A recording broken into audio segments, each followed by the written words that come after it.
Mind over matter was something that I was introduced to back in 1960s and 70s. It was a long time ago.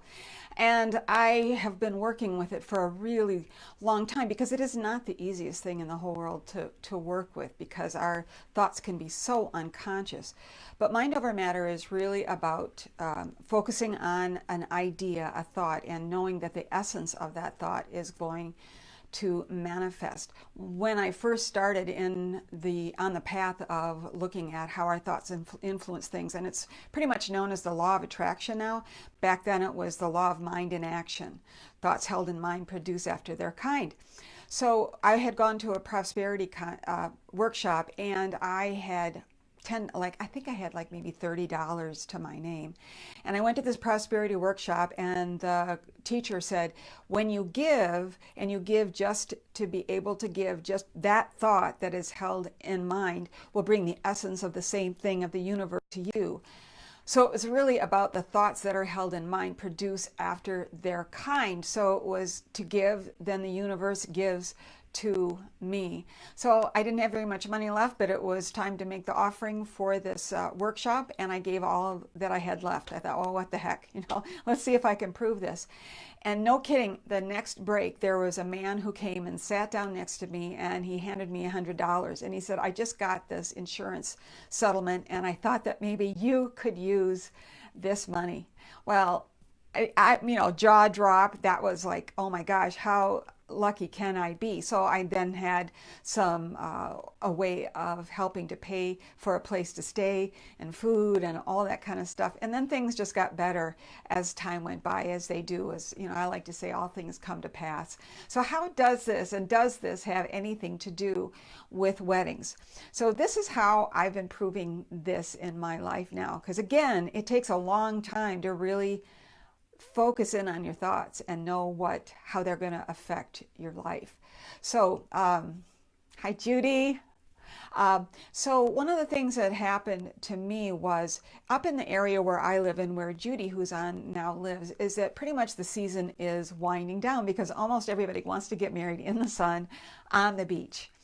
And so when it gets snowy and yucky like this, there's not a lot of places to do. Now in the fall, a lot of people come up here for the fall. But anyway, so one of the conversations that I will have with other wedding professionals is people will say, when is your last wedding? Or, how are you doing for the rest of the year? Meaning 2019.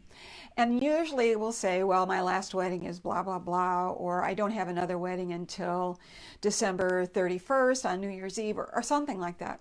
So when people have been asking me that, one of the things that I've been saying this year is the last wedding that I know about is November 2nd, which is when the wedding that I know about last is going to happen. And I've been really holding to that. I was thinking that, I know when this one wedding is, that is the last in my files, but I don't know all the possibilities that are out there. So I'm going to thought that something else could happen. So lo and behold, a couple of days ago, I was offered a wedding. Now, this isn't necessarily in 2019, but it's in early January. And getting weddings in the winter around here is very uncommon. But I'm open for it being much more common. And then today, I got an email from a bride that wants to get married the second weekend in November. And I believe it's because I'm saying, I don't know what all is in store for me. I know that there's other forces that are working on my behalf if I will hold. So that's what I want to encourage you. I want to challenge you to say something like that too. I don't know, you might be in an area of the country where weddings are held all year round, and so it's really not an issue for you. But it could also be something that you want to try, is to say, maybe you've only done one wedding. So instead of saying I've only done one wedding, you can say, I've done this one wedding and I'm open to the next one coming. Anything like that is to state that you're open to something else happening rather than what you now know. Does that make sense? So I challenge you to employ that in your own life, and then come back into the group and share what your experience has been. How has that worked for you? Because I really do believe that the law of attraction works. I remember when I first got into this New Thought philosophy that I'm ordained in, and I remember reading one of the her name was Myrtle Fillmore, and Myrtle had a prayer ministry. It's called Silent Unity. She started it, and she said, people ask me to pray with them, and we will pray, and then they will go immediately back into going over the problem. They'll start to worry. They'll go through all of the details of the very thing that they asked me to pray for, and that is what we do. Is that we are always creating in our life, but we may be creating the same thing over and over and over again because that's the reality that we believe in, rather than realizing that there are so many and potentials out there that we may not be aware of. So that's what I want to challenge you to do, is to believe that there is more than meets our eye, that the universe actually is working in our behalf and wants us to be successful, to grow, and to unfold in wonderful new ways. So will you take that challenge? I hope that you will.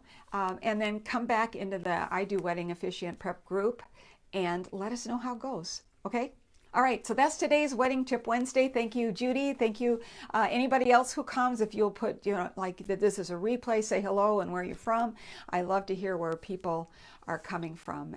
And any questions that you have, please let me know. I'm also going to post a link, like I always do, to the 5 common mistakes that new officiants make, so that you can download that, especially if you're a new wedding officiant. And I'll also put some information about the Ready, Willing, and Able Officiant Preparation Program. Okay? All right. So I'm on your side. Thanks for joining me. Bye for now.